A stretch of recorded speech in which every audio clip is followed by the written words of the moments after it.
Hey there again, folks. Welcome back to my Let's Play of Ever17, The Out of Infinity. We're getting pretty close to the end. I'm pretty certain now. And before we proceed, if you haven't read the comments in the last video, make sure to do that. I will wait till the end to mention it, but there's a very good comment. Sometimes I can catch on to the, some of the little details, a lot of big details, but to be honest, I'll be honest. Sometimes things just go whoosh, right over my head, so I miss stuff like that, especially if I get kind of focused. Sometimes I miss, I guess you could say, the big picture. But yeah, that was go check it out, folks, if you haven't. I'll mention it, later anyway when we get done with the probably not the episode, maybe the next one, whenever we get to another ending. Whether that is the ending or not, I haven't yet decided completely yet, but alright, let's keep going. Dad. The kid is saying, we left off on the bottom of the ocean, right? I think that's what it was. Dad! Dad! My awareness split, broke, fractured, as a powerful force of will woke up inside of me. I was infused with an overwhelming passion. Okuto's indomitable belief, willpower, emotions, and psyche were like a raging inferno that engulfed me. This ferocious and wild power raged within me and superseded my existence. It exploded in a shower of white sparks of light and roared like thunder. Overwhelmed by the raw vigor, I withdrew. It was no place for me to be. Hokuto exploded with bottled up emotions and threw his instinctive power free into the darkness. お父さんお父さん死んじゃやだよ死なないで僕はまだ一度もお父さんに会ったことがないのに僕を置いていかないでお父さんサラも僕も待ってるんだよお母さんだって待ってるお母さんを悲しませないで僕らを助けてよ約束したじゃないか絶対死なないって言ったじゃないか一人も死なせはしないって誓ったんでしょココはまだ研究所にいるんだよこのままじゃココが死んじゃうんだよお父さんお父さん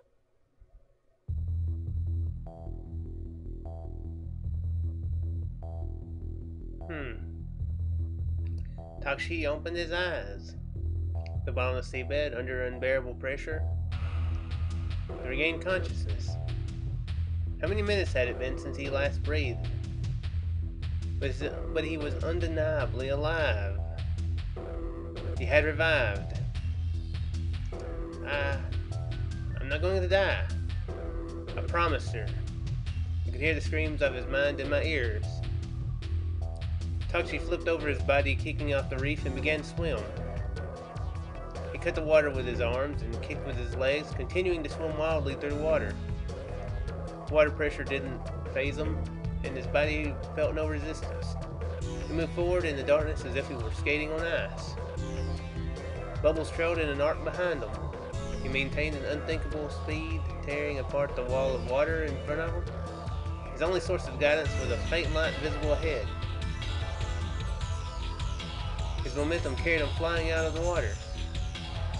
Takeshi pushed his face out of the water, racked by a fit of violent coughing, and spewed out seawater from his lungs. He clung to the edge of the pool. I will admit this is pretty badass, but I'm guessing it's because he got infected with curate, right? From the injection from Tsugumi, I'm guessing. Sucking in deep breaths of air, he would partly take in a breath, only to throw up massive amounts of water. Though Tsugumi seemed like she was worried about drowning, so I don't know. He repeated this many times. When the painful fits had finally died down, Takeshi lay exhausted like the dead. Trippy told he probably had been dead. Takeshi crawled across the floor.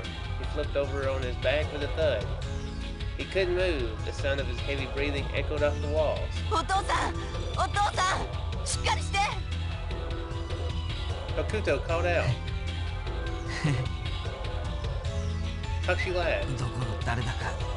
知らんけど、俺をお父さんなんて呼ぶんじゃない。お父さんだから、俺には子供なんかいないんだ。でも僕はお父さんの子供なんだよ。じゃあ母親は誰なんだ？つぐみだよ。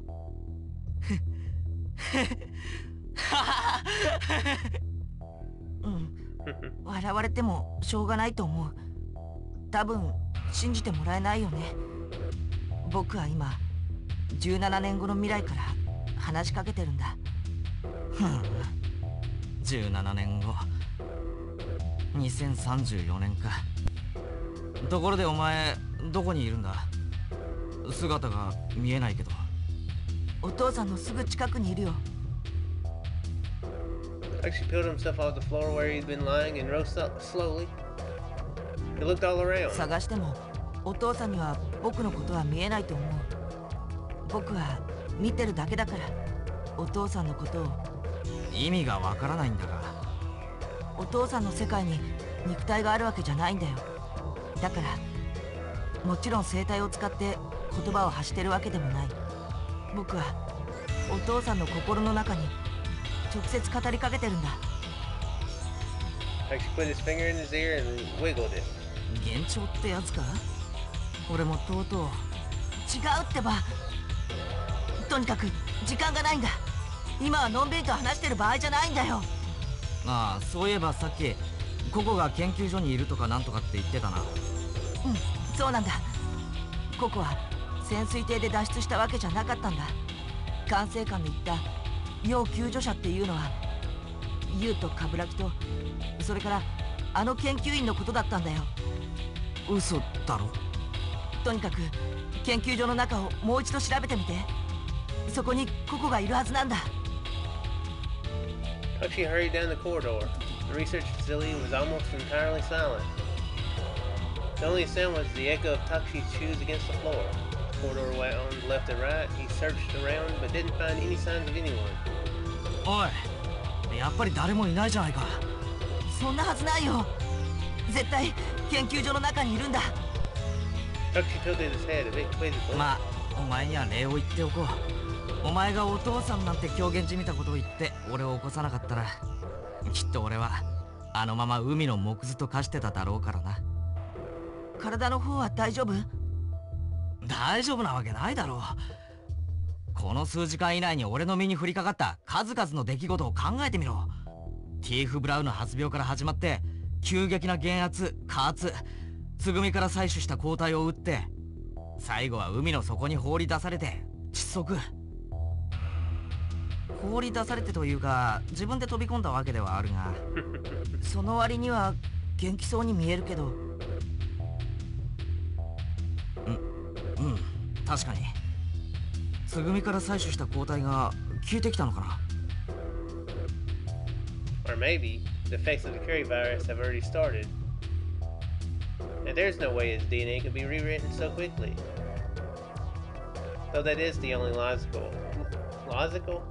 That's the only logical explanation I can think of. That might be another explanation for why Takeshi recovered so quickly from jumping in the water. I have no way of knowing. Doesn't matter though, he looks a lot better after walking around for a while. Maybe he was already infected before. Yeah, didn't that doctor say something about you have to have two parents who were full Curie to be able to have children? Maybe he was before that because he was able to swim that long distance. I'm trying to think of what he had done before then.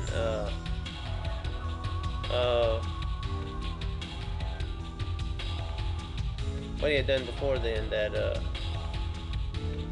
was, would be physically straining, and he would come through it. Can't think of anything else. Takeshi walked down the passageway on steady legs. He came to an intersection. Checking quickly to the left and right, he set down the path to the left. It's right after that. 今何か動かなかったか？ Without waiting for Hokuto to reply, Takeshi started running. Koko! When he found her, Koko had fallen down in the corridor. Takeshi rushed over to Koko and lifted up her motionless body.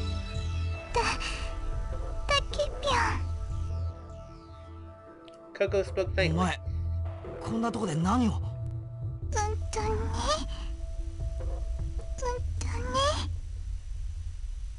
ピピがね、いなかったからね。だからね、探しに来たんだよ。It appeared that Koko had gotten out of the pod by herself before the rescue squad had arrived and had gone off looking for Pee-Pee. お前ってやつは本当に。Takeshi shook his head dumbfounded. Koko looked innocently at the exasperated Takeshi and said the following words. 他のみんなはまだ寝てる。That was all Koko could say before she passed out. The next instant... Yeah, they still gotta get out of there. I mean, Takeshi seems like he's gonna make it well enough, but how's she gonna get out of there? A loud explosion shook the walls of IBL. The sound came from up above. Falling wreckage from LeMU had probably collided with the roof of the research facility. Paradise was still collapsing, it seemed. Takeshi quickly scooped up Koko's body and dashed across the floor. Kicking up his feet, Takeshi screamed to the void. おい、どうすればいいんだ？プールから泳いで脱出できない？ Hokuto バ answered. カ！ここは水深119メートルだぞ。息が続かない。ここも俺も。大地浮上するにはな、減圧しながらゆっくりと登っていかなきゃならないんだ。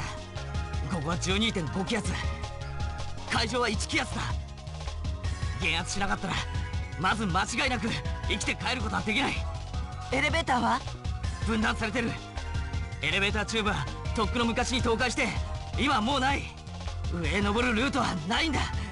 ひとまず診療室へ。分かってるよ、そんなことは。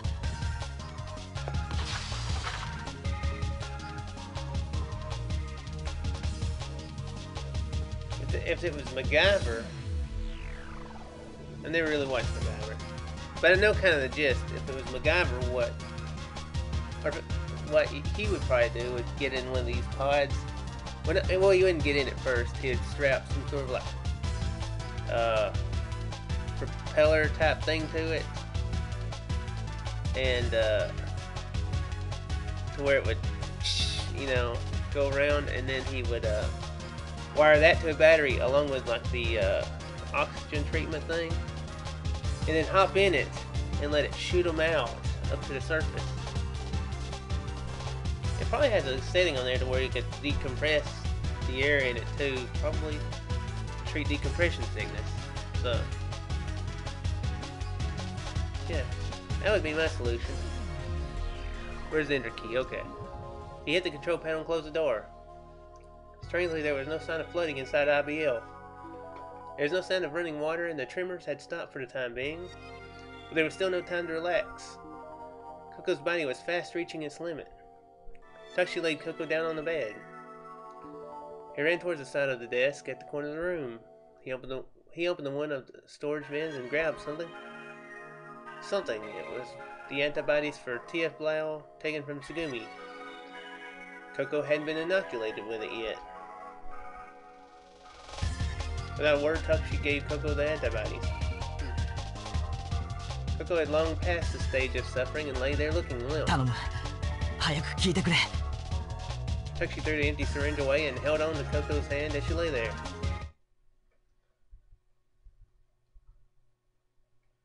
A while had passed, but Koko's condition didn't seem to be improving. As a matter of fact, it seemed to be getting worse. くそ、なんで聞かねえんだよ。Takeshi banged the wall. ココはお父さんたちよりも何日か前に感染してるんだ。だからその分病気が進行しちゃってるんだと思う。このままじっとしてても始まらないな。とにかく脱出方法だ。脱出方法。何か手を考えなければ。Takeshi paced around the room with his head down. Occasionally heavy noises echoed from the ceiling. Takeshi listened to the noises, and then, Takeshi looking as if he had just realized something, whispered to さっ himself. き俺とつぐみが脱出する前、アナウンスがあった。悪海何分前とかいうドイツ語のアナウンスがな。なのにどうしてなんだ。なんで未だにこの研究所は無事なんだ。It's a good point. そんなこと僕に聞かれてもわからないけど、 5 minutes, didn't it? でももしかしたらなんだ。そのアナウンスはレミューの悪化を告げるためのものだったんじゃないかな。だって考えてみてよ。この研究所は内部の気圧と外の水圧が同じになるように保たれてるんだよ。力が釣り合ってるんだから、そう簡単に潰れることはないんだと思う。 That must have been it. If you leave the cap on an empty plastic bottle, even if you come back years later, the air will still be trapped inside. Which meant that the laboratory should be safe. Unless extreme force was added from somewhere, such as a giant piece of partition from LeMU falling on it. Sounds like a very serious threat, though. Although he didn't seem to be fully convinced, Takeshi nodded upon hearing Hokuto's explanation. By accepting the explanation, he was probably trying to clear one of the many problems facing him at the moment. As time progressed, Coco's condition got worse and worse. ちくしょう、なんでこんなことに。なんでなんだよ。 Takeshi kicked the wall. お父さんがもっと早く抗体を打ってあげてれば。ああ、んなこと言ったってしょうがないだろう。あの時ココはポットの中で加圧状態にあったんだ。蓋を開けるわけにはいかなかったんだよ。でも蓋を開けなくても注射ぐらいできたはずだよ。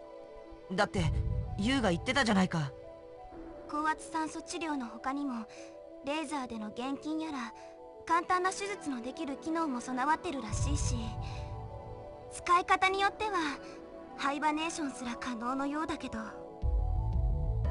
それだけの機能があるんだったらきっと注射だって。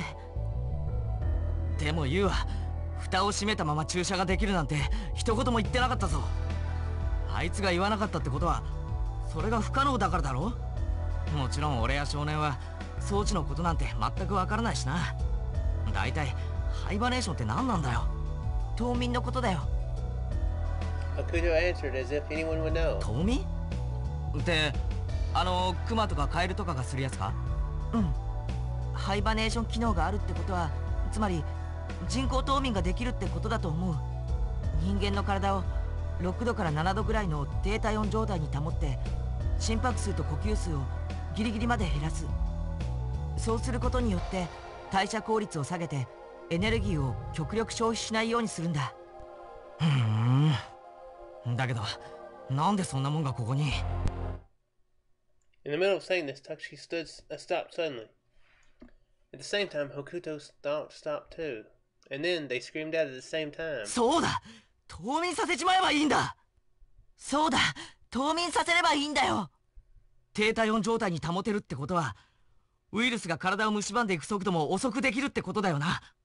うん。よし、今はとにかく時間だ。時間さえあればきっとなんとかなる。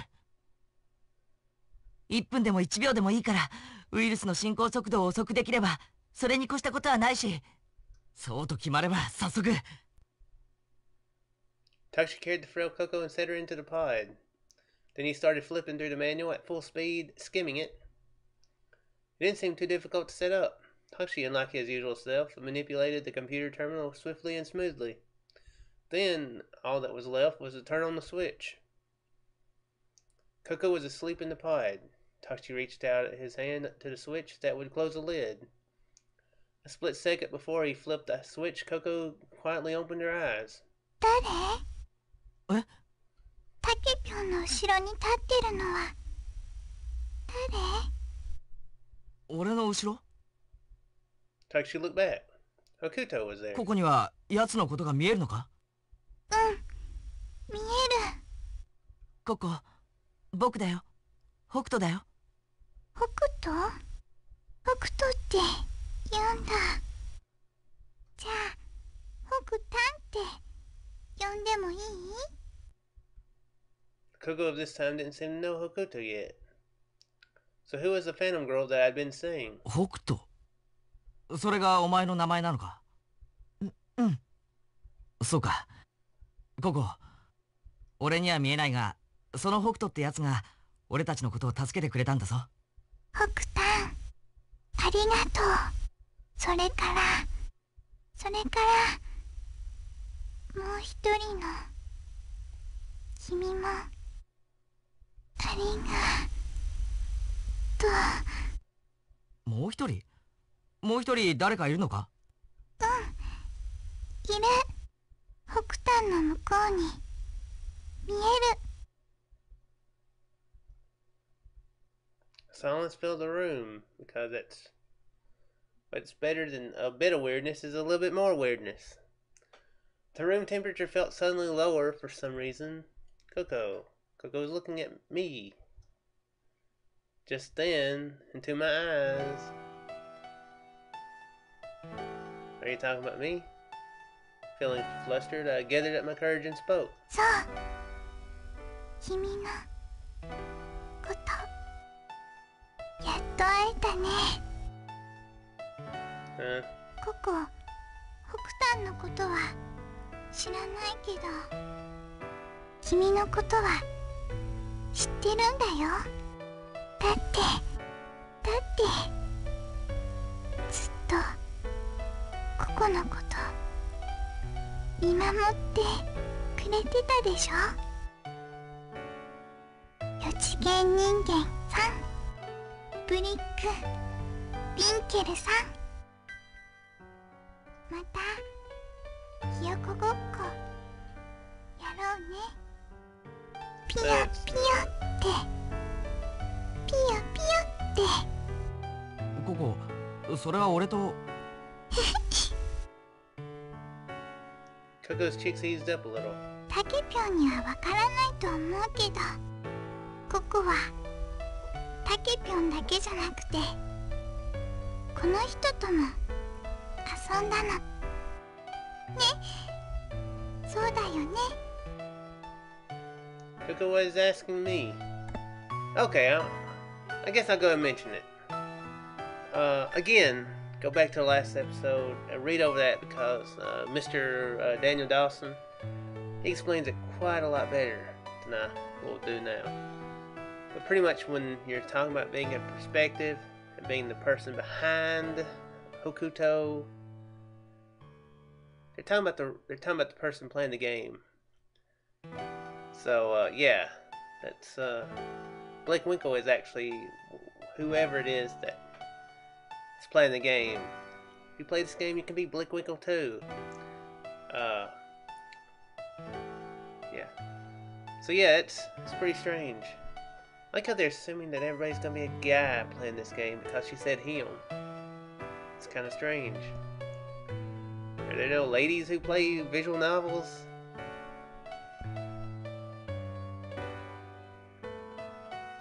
I don't know.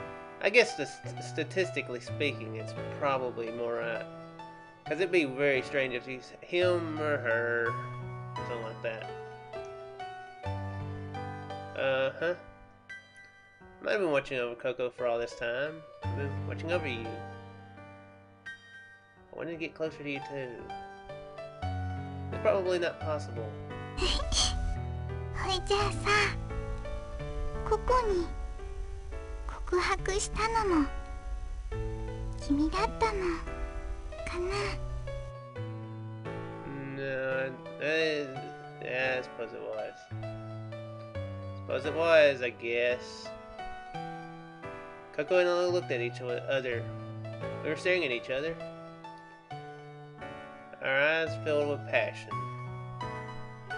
Felt as though my existence would evaporate any コ second. コ、これからどうなっちゃうの？ All of a sudden, the dark shadow had covered Coco's eyes. ココ、死んじゃうの？ Don't be silly, there's no way you're going to die. No matter what, I'll save your life, Coco. I won't let you die. Excitedly, I appealed to her. Although she looked to be in some pain, Coco smiled at me happily. My heart seemed that it would surely melt. ここ、そういうわけだ。俺たちが必ずお前を救ってみせる。だから今は安心してゆっくり休むんだ。As he was saying this, Takeshi went to close the pod. 待って、どうするの？少しの間だけ眠るんだよ。クマさんみたいにな。いや、お願い。ここを置いてかないで。どこにも行かないで。一人ぼっちにしないで。一人ぼっちなんかするわけないだろ。俺たちがずっとそばにいてやる。嘘だもん。ここ、そんなの信じない。わがまま言うな。このままじゃ本当にお前は。いや、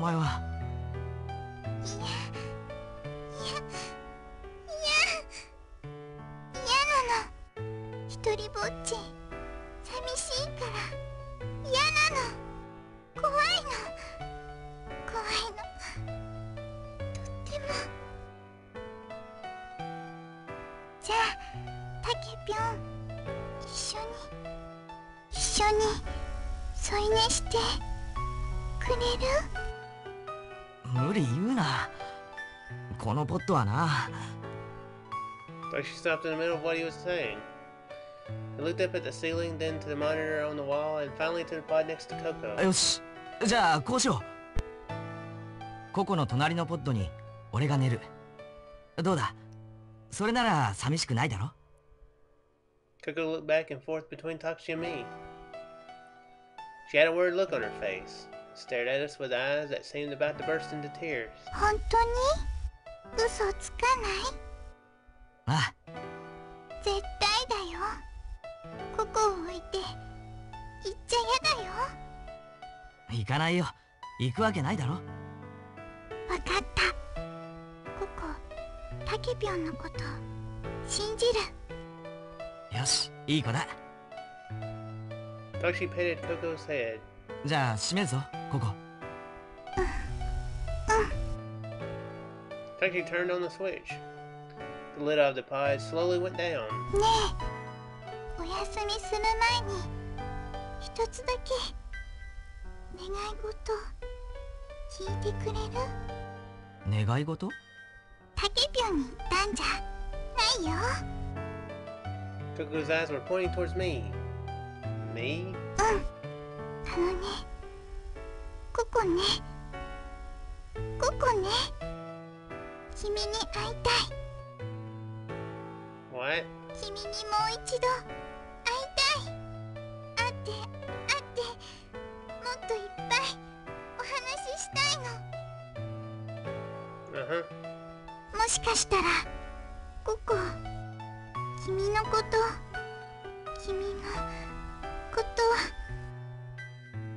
ダメだ、やっぱり言えないかも。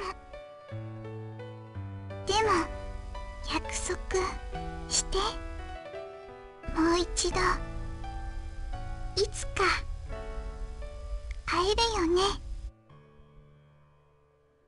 Yes, sure. 待 Sure.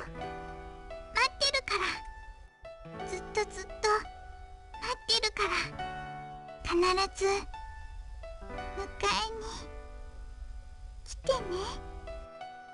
約束だよ。 Yes, I promise. The space between the lid and the pod itself was almost gone. I could barely see Coco through the narrow slit.